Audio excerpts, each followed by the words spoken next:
Hey everybody, happy Monday. Welcome to the Tech Ranch Radio Show. My name is Marv Dorner, filling in for Marlo Anderson, joined as always by Mr. Jim Walsh. Hello. You're always here, man. Oh, I try to be. Live here? Or? Well, you know, it's my gig. It's your gig. You know, it's why I get the big bucks. Keeping Did track I say of the big building. Bucks? Yeah, well, Yeah, you know, right. you use that in your next negotiation. Right. Another beautiful weekend. We finally Yes. had a day where the wind wasn't blowing 7,000 miles an hour. Yeah, and it cooled down. I mean, Friday we were all kind of holding our breath, but then over the weekend it was pretty good. We had buggies and blues over the weekend. Got a little bit of rain. Yeah. We're supposed to get thunder showers tonight and tomorrow, which is good. We'll take it. Yes. We'll take it. Absolutely. Any moisture at this point is a good thing. Something not so good that happened over the weekend. I saw you were messing around on the computer over there, and I saw Adam West. Yeah, Adam West passed away, and was he 86? 88, I believe. Yeah, I was guessing, but Yeah. you know, I was just thinking about it when I saw the photos, and you know, the thing that popped in my head is that guy or that show, you know, back in the 50s and 60s, was definitely kind of a leading edge technology when you're thinking about it, because he had all these gadgets on his belt. He had the car, which was still a technological marvel. I think people still look at that thing, but you know, the bike and the helicopter bike, and bat chopper. He had everything. Bat boat. There was a bat boat. Yeah, and the thing was always had the new gizmo and something attached to it, which, you know, some of that's probably been copied to some level. And on DVD, over. On DVD, and I imagine you could probably get it through any of the usual channels. There's a DVD of the Batman movie they made, the one that he was in, in the 60s. And if you get the one with all the special bonus features on it, there is a little mini documentary about the history of the Batmobile from the guy who designed it and built it. Oh, really? Yes. Well, it's that's got to be kind of fun. Neat. Yeah. And, of course, the Batmobile was in town here a couple of months ago. I know when I missed it, but I did hear that it was the actual Batmobile was rolling around, and would have been fun to see. And we have a local guy, Johnny Green, who was in the show. He said he was one of the henchmen to the Joker in one of the episodes. Yeah, I went and saw him at I think he played at a local bar or something. Yeah, Johnny Green and his Green Men. Yep, and he still has the green hair. Oh yeah, so go figure. Go with works, I guess. So, sad day for Mr. West. Also the mayor of Quahog, if you're a Family Guy fan. West. A little bit softer now. He's a little softer. One of my favorite shows, but you know, it's sad, but he had a good life. Yes. The guy did all right for 88 years old. And yeah, that's kind of what my dad says whenever we talk about somebody who's really old. Oh, my dad is 92 now. Yeah. And he says if somebody really old like that passes away, he says try not to feel bad for them. If they had a good long life, they had everything really that you could ask for. Well, I think that guy did too. You know, Adam West, he had it made very early on and just lived on Batman. Also, how bad can it be? You're Batman for most of your life. Go to YouTube and enter Adam West commercials. Look at some of the old commercials he did for products like Nestle's Quick and Sugar Frosted Flakes. They're hilarious. You know, talk about a guy that's perfect for selling things to kids of that era. Yeah. You couldn't ask for a better fit. I mean, that guy was Batman. And a lot of the interest in technological stuff that we talk about on the show started with shows like Batman and the cool toys. You know, the line, it's not the movie he was in, but in one of the other Batman movies, there was a line, where does he get those wonderful toys? And for a lot of us, that was the beginning of our love affair with technology. Yeah, that and like the Bond series or that, you know, the I Spy stuff and all that cool stuff. So, you know, speaking of kind of spy gadget type things, you know, Apple had their WWDC.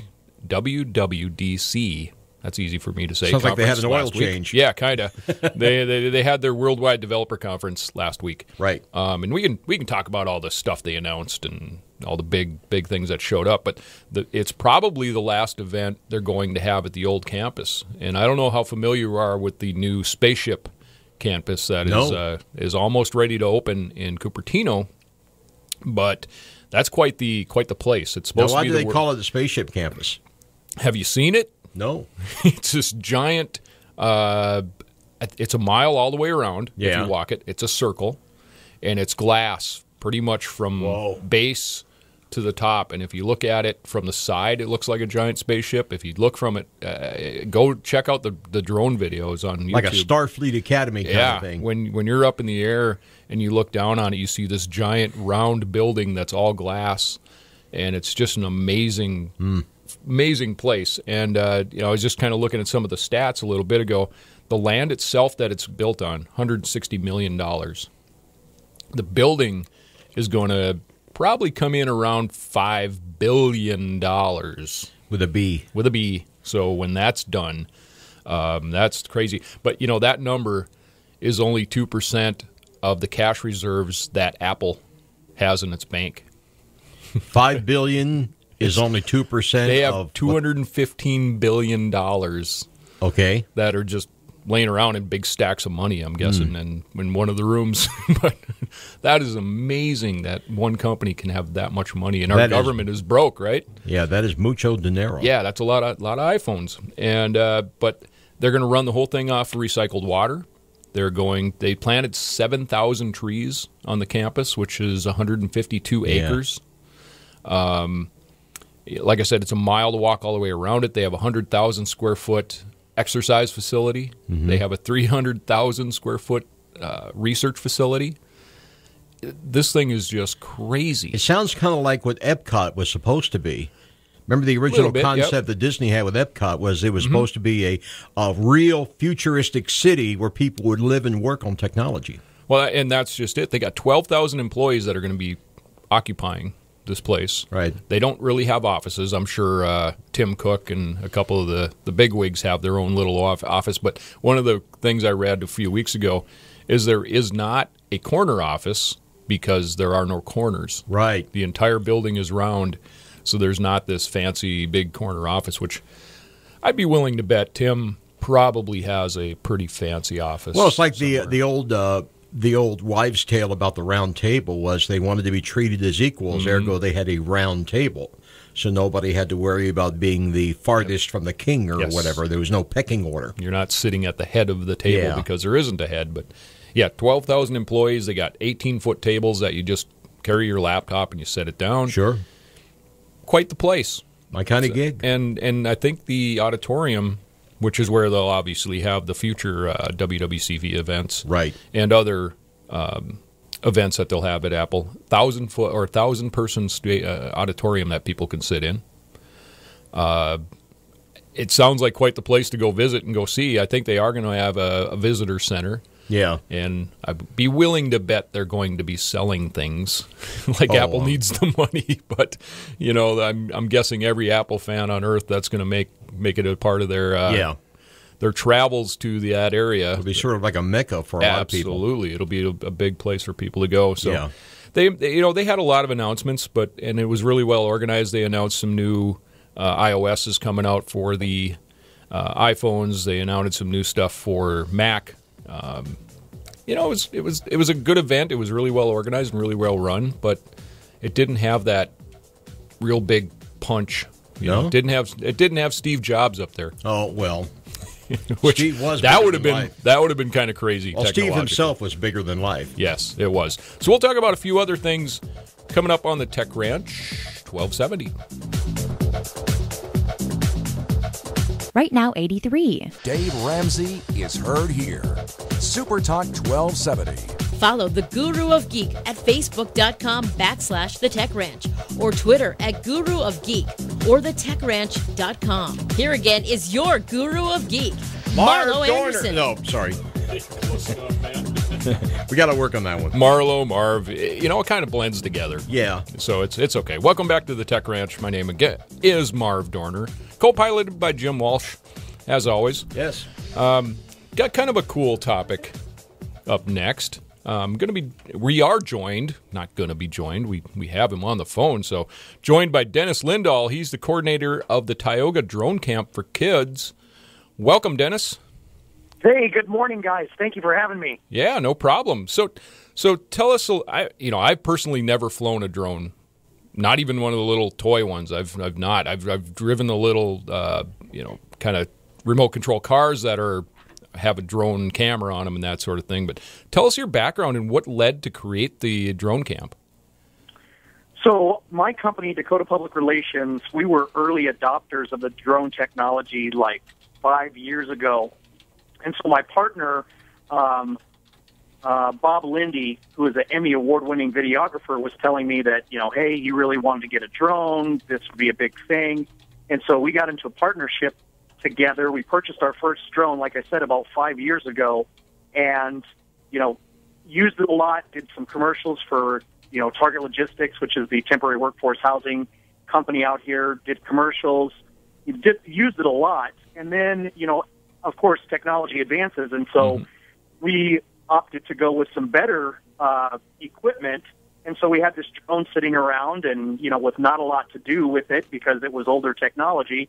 And so I went to my other client, which is Tioga, the city of Tioga, and I said, hey, we've got this drone. Let's teach kids how to fly it. And it's been amazing and unbelievable to watch how many people have jumped on board with what I thought was a crazy idea. Well, they learn quick. I mean, those kids they've been playing video games and using mobile devices their whole life, and to put a drone remote control in their hand probably wasn't a big stretch for some of them. No, and when you add the VR technology, they put these headsets on, and I mean, it is just like they are in the cockpit. And so Enel Green Energy North America, which is the builders and maintenance people for the Lindahl Wind Farms that's north of Tioga, sure. They came on board. They flew people out. They did demonstrations. They used drones to inspect the wind turbine. And so the number of companies that have come on board with us, to reach out to these kids and inspire these kids is just, it's unbelievable. And it's inspiring to see that, something that we thought was a crazy idea is just taken off. We had 76 kids in the first drone camp, and we're capping it this year at 80. So we'll see. Wow. So tell us a little bit more about what they're expected to learn or what they can expect when they attend the drone camp. So Professor John Bridewell from UND, he comes out and he delivers a considerable amount of the curriculum. But what we cover is, even though kids don't have drones, it's important for us to get them to understand the basics, which is aerodynamics and the principles of flight. So that's the first thing that we cover. So we cover a couple hours of that about, airfoil surfaces and, pitch, yaw. We cover all of that in the first part of the camp. And then we talk about the safety of it and the privacy issues, not flying, Sure. Into your neighbor's windows and, things like that. Privacy and safety. And the safety aspects of it are, these propellers are moving at high speed. These drones can move at high speed. You have to have, eye safety, eye health, and protection. And, you can cut a finger off with these things.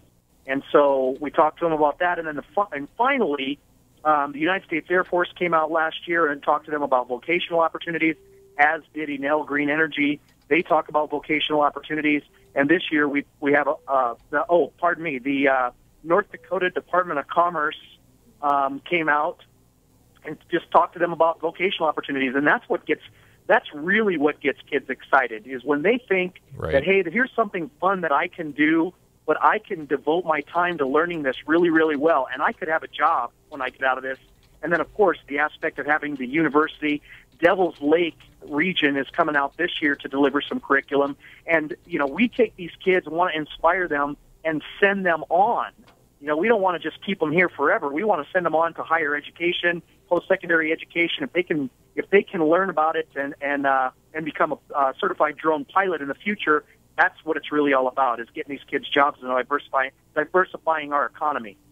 Is there any thought or any plans to kind of offer a next level drone camp once you get this thing established for a year or two?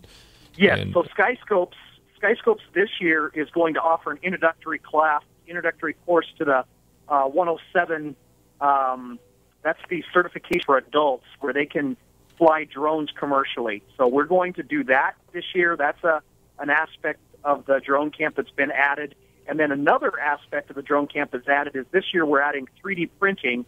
So we're going to do a 3D printing demonstration for the kids so that they can see how to make their own parts and see that it can be done. And then that 3D printer is going to be donated to the Tioga Public Schools, just like we donated a DJI Phantom 3 to the Tioga Public Schools last year.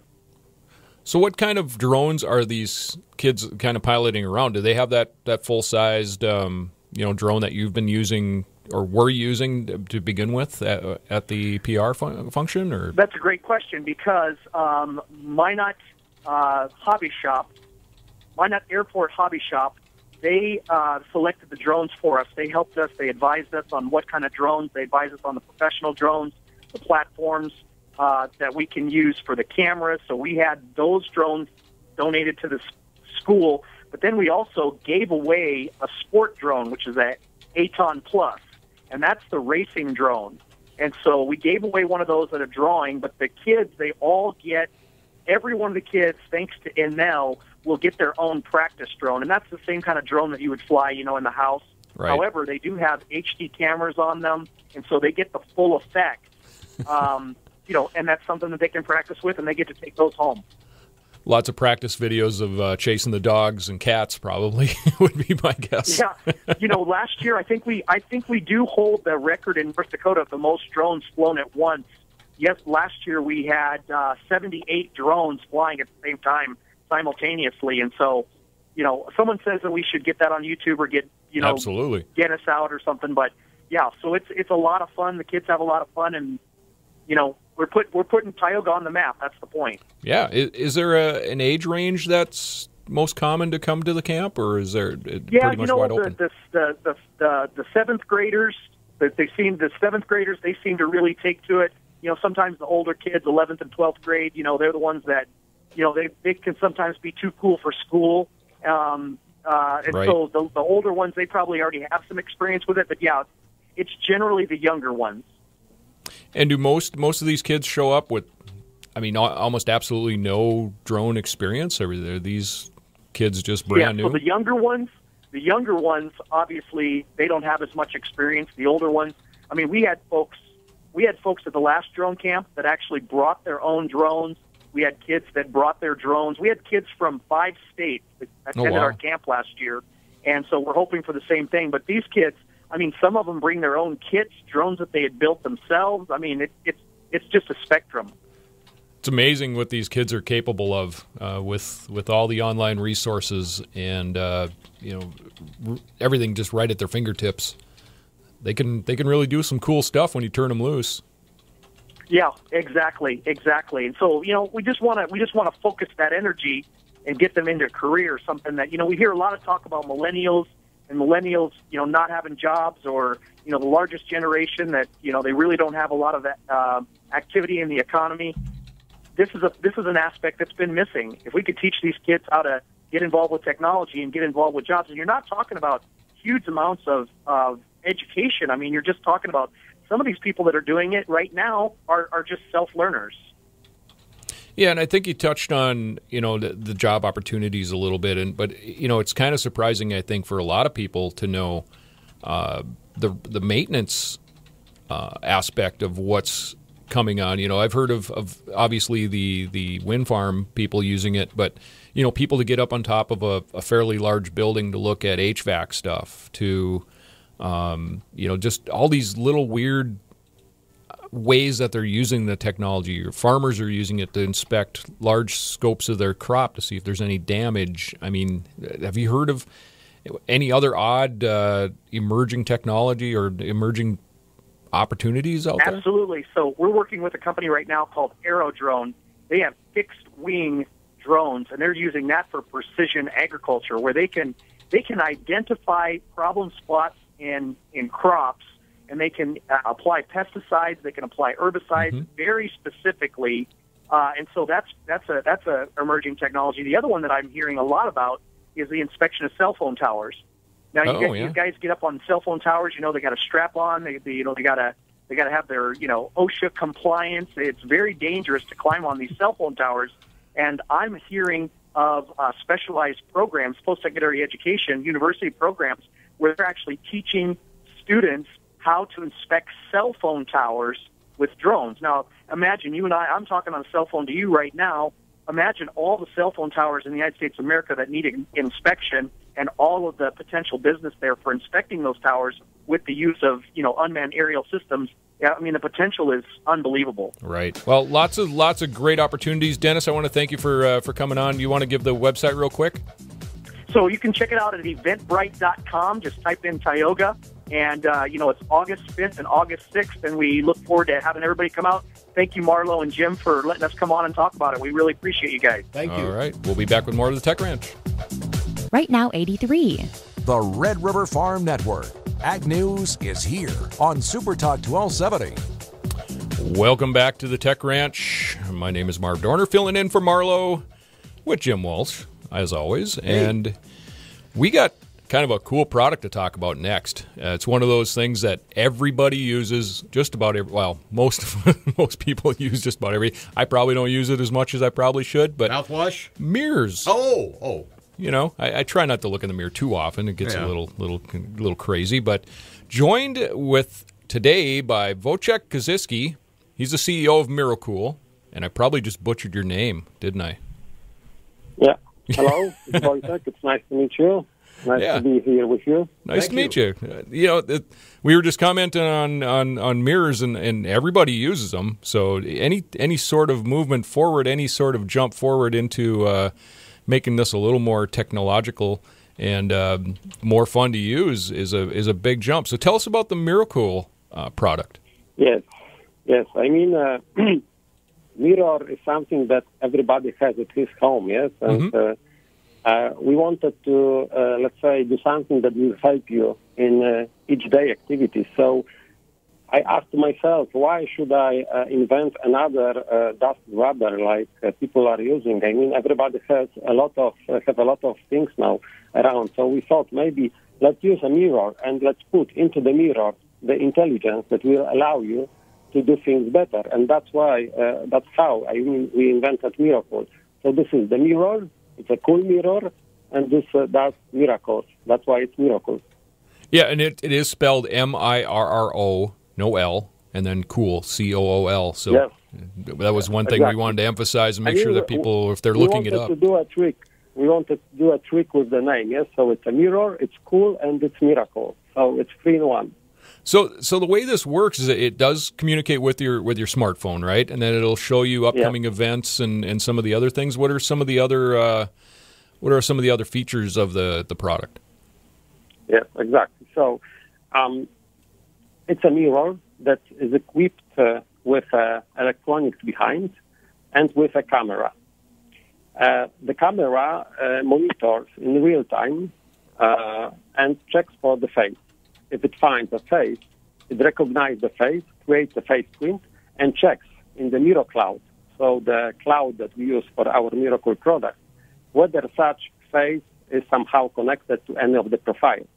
And you, as the owner of the MirroCool, can set up in your profile that you want to connect this MirroCool to different services you use every day, like, for example, calendar. You can select to see on your mirror your to-dos for the day, for example. Yes, you can check also, for example, the weather. Yes, because if you wake up in the morning, you go out of your house, I mean, you want to know how to wear up. Yes, I mean, what is the weather, for example. If you have a meeting that starts early morning, you want to know what is the traffic. If you, for example, have some older person in your family, you want to be sure that she's reminded about some pills that she should take every day or every week and so on. Yes. So let's say to do a helicopter overview of the functionality, what we invented is a device that has a kind of storage, a cloud, that you as the owner of the device, you can set up what the mirror should show you in which time frame. Because, for example, you may choose a different thing to be shown to you in the morning while you wake up, and different in the evening, for example, when you have some anniversaries with your girlfriend or for example, some meeting with your friends. Yes, so you are free to decide what you want to show to which user at what time frame. So this is all controlled with a kind of a smartphone app. Then you can log into that and say, "Show me the weather, show me my meeting notifications." Yes, exactly. That sort of thing. So you can handle it from there. Yeah. Is there and you can have more than one mirror. And with your mobile app, you can control on which device you want this reminders or your to-dos or whatever else to be shown. For example, you may have one in your house, and you might have one in a different place you stay as well, for example, your office. And if you know that for a while you will be using no office, I mean, you just switch it off by using your app, yes, and immediately the mirror works still as a mirror, but you are sure that it will not show your, let's say, reminders or whatsoever. Simply for a time being, you switch it off, it will not work as a MirroCool. It will be just a mirror, yes? And you can imagine how many houses there is on the world, yes? Everybody has mirror, yes? So It is a regular mirror, but intelligent one. So it's not obvious at all to anybody who's, I mean, if I were to walk into somebody's home and they had one and I used the mirror, it wouldn't automatically say something, or would you like to download, or, I mean, nothing appears on the mirror if I don't have the app installed? No, I mean, this is a regular mirror. So when you buy it, you switch it on. For the first time, you have to set it up, yes? But then when it's set it up, I mean, it doesn't show anything. It's not like this that someone, let's say, else will come and you'll see, and the mirror will say, hello, I don't know you, yes? The mirror will say nothing. I mean, it behaves as a regular mirror. It starts to behave as a MirroCool when the person who is recognized stands in front of. Okay. The facial recognition is kind of fascinating to me. Does it recognize when people change hairstyles, or, difference in facial hair? Or, I mean, where's the threshold as far as being able to determine who's using it? Let me explain that in. I mean, I don't want to bother you with all those, we don't need to get real deep, and so on. Yes, simply saying there are simply two ways of recognizing devices. Yes, the first way is to train a kind of algorithm. Yes, and the second way, which we use, is to use the face point. I mean, on every face, on each face, you can find 70 different points that are common for all of the people. For example, the position of your nose, the position of your eyes, and so on, yes? And we use that technique, yes? So simply saying our methodology for recognizing the face is to, let's say, collect those face features, we call those point face features, and calculate the distances between them, and of course some other also behaviors of those face features, yes? So it doesn't matter if you have a different hairstyle. It doesn't matter if you went for a vacation for 2 weeks and you came with a different color of your skin, yes? It doesn't matter if you stand in front of the mirror or if your face is a little bit directed on left, on the right, because the percentages between the face points, those face features, will stay the same. Right. That's why it's a very good face recognition system. Okay, well that was probably my main really question was would it make you when you made minor changes, were you able to still use the device without having to reset it up? And it sounds like you've thought of that, and there's definitely a way to do that without having all kinds of problems. I will tell you even more. I will tell you even more, if I may, because as you know, we use those face features. So having in mind that we use face features like the nose, like the face, and so on, we went a step forward because we do not just recognize the face. Yes, I mean, we recognize face gestures. We know when you smile. We know when you blink your left eye. And we know when you position your face from in front of the mirror to the left or to the right side. Yes, we can check that, and we can program those face gestures as well. So, for example, let's imagine the situation you decided that you want in the morning to have an invitation from your agenda to appear on your mirror. And let's imagine that you want to use a blinking of right eye to confirm that you want to participate on the meeting, or the left eye that you don't want, yes? You are able to program that on our device. That's the beauty of the thing of those face features. Oh, that's creepy, but it's really cool. It's crazy how deep you can go and what you can learn. I mean, that's amazing how you can store that and control everything from just facial tics. When you will find people dancing in front of the mirror, probably those are the people using our MirroCool device. Oh, man, that's crazy. So have you ever, one of the things that popped into my head while you were talking about this, have you ever tried it on identical twins? Nope. But this is a good idea. I will note that. Yeah. It just popped into my head that might be kind of a weird test to see if it does, because you talked about just that minor detail of the eyes just being, partially apart, but it'd be kind of fun to see if it works. I understand you're running a Kickstarter right now. How does everybody find you there, and how can they contribute and get involved? Yes, we decided to go with a Kickstarter just for a common understanding. If we will, it doesn't matter what will happen with the Kickstarter. It's quite good and goes into the right direction, sure. But it's not a way for us to, let's say, produce the device, because we go into this direction anyway. We believe in that and so on, yes. But I decided to go with the Kickstarter because I believe in something that they call social wisdom, yes. Mm-hmm. I want people to say it's fun, it's sexy, we want to use it, we want to have it in our houses, yes, because that will confirm to myself that it's not only me who is a fan of this technology and who wants to use that piece of the device in our house, but I want people to confirm, yes, that this is something that they really like and they will share, they will love it, they will like it, and share with their friends, yes. So this is the important thing, yes. Now, we have a website, which is MirroCool.com, and if you will go to this website, you will find the Kickstarter on the main screen, and you can set up to the newsletter, you can leave your first name, last name, and email address, and for sure we will come back to you when our campaign will run. It's scheduled till at the end of the June, beginning of the July. We are discussing with our advisors which date will be better, and we will decide based on their advice as well. All right, perfect. Well, thanks for joining the Tech Ranch. We'll be back with a little more in just a second.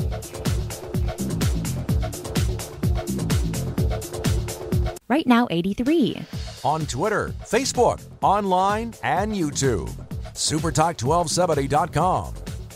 Welcome back to the Tech Ranch. My name is Marv Dorner, filling in for Marlo Anderson today. And I thought we'd wrap up the show today talking about this fancy little machine I got on the desk here, Jim. It looks like a laptop, but it looks like a laptop. It does look like a laptop, and it is kind of a very light laptop. Yes, you could almost throw it. It weighs about 2.5 pounds. Yeah. So it weighs nothing. Look at that thing. Oh, yeah. It's called a Chromebook, and I've been waiting for this thing for months to show up and to be available, and it finally came last week. I got to play with it. So it's very thin. I mean, you could slide that in with your papers. Yeah. You could put that in an attaché case. It would fit right in, no problem. Like a Padfolio type thing. Just slide it in there and off you go. It's only got a 12-inch screen. And this is the Samsung Chromebook Pro. There is a Samsung Chromebook Plus. And for those of you who are not familiar with Chromebooks, it's primarily a browser machine. You can jump on to Chrome and Google Chrome and do all the things you can do online, Facebook and email and Twitter, and browse the web and shop and play games and waste time and do all the things you could normally do online. And that's primarily its purpose. It's really designed to be run online. It does not have a huge hard drive in it, which is one of the reasons why it's a little bit cheaper and lighter and thinner. It does not have a lot of memory, so a lot of RAM because of the same reason. Right. This thing does allow you to put additional storage in it. So I have a 128 gig little mini SD card that I slip in, and it's got a ton of music on it. And I can store files and do all the things I want to do there, but it doesn't add that half a pound with a hard drive, and it doesn't add another half an inch thicker because of the hard drive. So schools were primarily the target for many, many years for Google and Chromebook. So you didn't see a lot of these out in the wild. You didn't see a lot of people carrying the Chromebook. And this is sort of the first big push by a company like Samsung or Acer or Asus, who are primarily the sellers of this thing, to get it in the hands of consumers by making it a little more attractive. And the Chromebook's been around since 2011, so this isn't new. This isn't a brand new emerging technology like that Mirror we were just talking about, MirroCool. This is something that's been around for a little bit, and it's last year. This is a weird fact. We talked about Apple earlier, but last year was the first year that Chromebook outsold Apple, only for one quarter. But for one quarter, they outpaced Apple's sales on the MacBooks and the Mac computers. So that was really a big threshold for them to pass. And they're making headway in an area that was primarily owned by Apple for many, many years, and that's the schools. And you're starting now to see it go into businesses. You're starting to see it get into the consumers. And, there's a lot of people that recommend Chromebooks to people that all they do is things online. So if you're one of those people that you just do Facebook and you just manage your photos online and you just shop and browse the web and do all that stuff, get your email from Hotmail or Gmail or whoever you're getting it from, and you don't need all this other stuff that's running on the background in a Windows laptop. You have just that huge Windows backbone to run on. You have all those extra applications that are running that are supposedly there to keep you safe or keep you productive. And all you need is just email and Facebook and a couple of ways to read and maybe create a Word doc. These devices are it. The Chromebook will do exactly that, and they'll do it way better and way faster than a Windows computer because you don't have all that stuff running in the background. So you're starting to see more and more manufacturers get into the game. Acer and Samsung were kind of the beginning and still are probably the leaders. You're starting to see Chromebooks dip into that $120, $140 price point, which is amazing when you think of the technology that's here and the attractiveness for somebody that just wants a way to get online. And you're starting to see things like this where it's really, really thin, really, really light. If somebody just wants to carry this thing around and not carry that 6-pound behemoth that they've had for 5 years sitting on their desktop, that's a big 17-inch screen. The old workhorse. Yeah.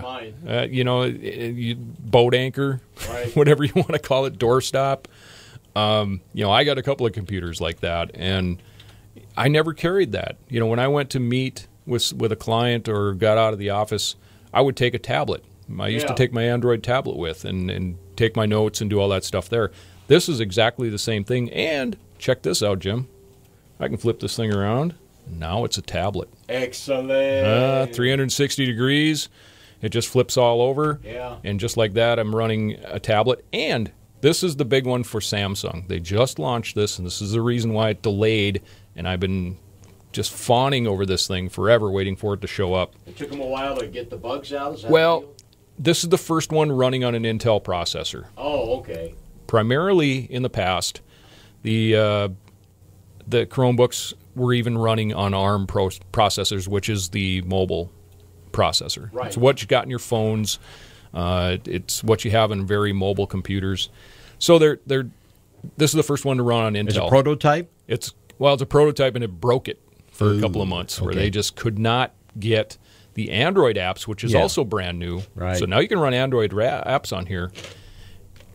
They didn't like to play nice together, and it was just killing the machine. So that happens. This is probably the reason I was waiting for this one to show up, was that extra power, but the ability to run Android apps. So now it is more like a laptop. You were closer at the beginning of the conversation than we were in the middle, because I can run apps specifically for Facebook, specifically for OneNote, which is where I have all of my notes here that I'm reading, going from.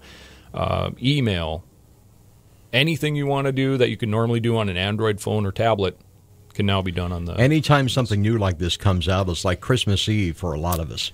This is the first device that I've really been excited for a long time, and my wife was just funny because she's like, just go buy the other one, the cheaper one. It was $100 cheaper.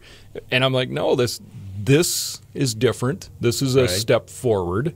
This is going to be big for me because I can take this little tiny device with me, 12-inch screen. I got 3 meetings today off-site where I have to go to somebody's office, and to be able to go in there with this little device, handwrite little notes with the stylus that comes with, which is also unique to the Samsung. Take handwritten notes. I can type them if I want. I can read anything that I have. I can access the web. I have access to everything I need to make that meeting just a success and make it more as productive as possible. So this device is crazy. Battery life, unbelievable. They advertise it as 10 hours. I have not seen 10 hours, by the way. 10 hours means they turned it on and they set it off on the desk on the lowest possible screen setting and just let it go until it died. Approximately 10. I've gotten close to 8, though. Yeah. And I ride this thing pretty hard. I usually have a podcast going. I mean, the question is realistically, using it the way you would actually use it, how long is it working for? Yeah, I probably get close to 8. And I ride this thing really hard. It's not bad at all. So I think general use... Get you cross-country on an airplane. Yeah. Most people in general use, you're probably looking at something, they're probably going to get that 8-ish. And if you're really, really riding it hard, playing a lot of video and using that screen, 6 probably is realistic. Well, realistically, if you're traveling, if you're flying from here to, say, San Francisco, it would get you there, and it would keep you going with plenty of time to get there. Absolutely, and with all the restrictions coming on the devices you can take and weight and everything else, this is probably a direction you want to go.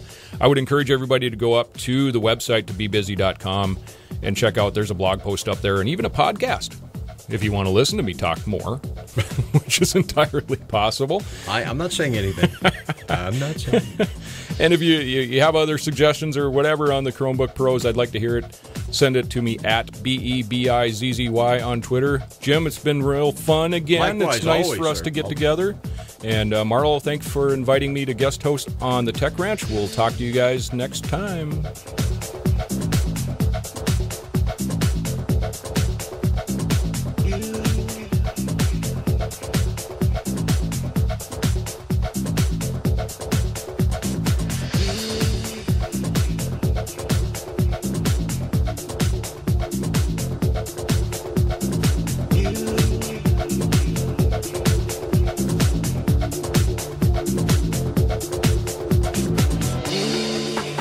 You've been listening to the Tech Ranch, live and local on Super Talk 1270. Keep ahead of the trends. Tune in every Monday morning at 11 a.m. for the Tech Ranch. Exclusively here on Super Talk 1270 and online at supertalk1270.com.